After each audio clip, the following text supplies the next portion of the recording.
ಕ್ಯಾಟ್ರಾಕ್ಟ್ಸ್ may be ಒಂದು parameter ಏನಂದರೆ, ನೀವು ಎಲ್ಲರೂ ಒಂದು ಮಿಸ್ಕನ್ಸೆಪ್ಷನ್ ಇರುತ್ತೆ. ನೀವು ಯಾವಾಗಲೂ ಒಂದು ಆಪ್ಟಿಷಿಯನ್ ಕನ್ಸಲ್ಟ್ ಮಾಡಿ, ಇಲ್ಲ ಆಪ್ಟೋಮೆಟ್ರಿಸ್ಟ್ನ ಕನ್ಸಲ್ಟ್ ಮಾಡಿ, ಜಸ್ಟು ಕನ್ಫರ್ಮೇಷನ್ ಆದಮೇಲೆ ನೀವು ಯಾವುದೇ ಒಂದು ಕನ್ಕ್ಲೂಷನ್ಗಾದರೂ ಬರಬೇಕು. ಎಲ್ಲ ಭಾಳ ಜನ ಅಫ್ರೇಡ್ ಆಗ್ತಾ ಇರ್ತಾರೆ, ಅವರಿಗೆ ಕ್ಯಾಟ್ರಾಕ್ಟ್ ಬಂದಿದೆ ನಮಗೆ ಅಂತ ಹೇಳಿರ್ತಾರೆ.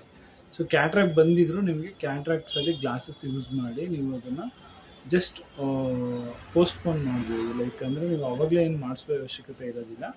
ಕ್ಯಾಟ್ರಾಕ್ಟ್ ಇಮ್ಮೆಚ್ಯೂರ್ ಸ್ಟೇಜಲ್ಲಿ ಇರುತ್ತೆ. ಸೊ ಅದು ಮೆಚ್ಯೂರ್ ಆಗೋವರೆಗೂ ನೀವು ಗ್ಲಾಸಸ್ ಯೂಸ್ ಮಾಡ್ಬೋದು. ನಾವು ಅದೇ ಥರ ಗ್ಲಾಸಸ್ ಕೊಡ್ತಾ ಇದ್ದೀವಿ, ಅಲ್ಲಿವರೆಗೂ ಅವ್ರು ಗ್ಲಾಸಸ್ ಯೂಸ್ ಮಾಡ್ಬೋದು. ಅಫ್ಕೋರ್ಸ್ ನೀವು ಮೆಚ್ಯೂರ್ ಆದಾಗ ಮಾಡಿಸ್ಲೇಬೇಕಾಗುತ್ತೆ ಆಪ್ರೇಷನ್ನ.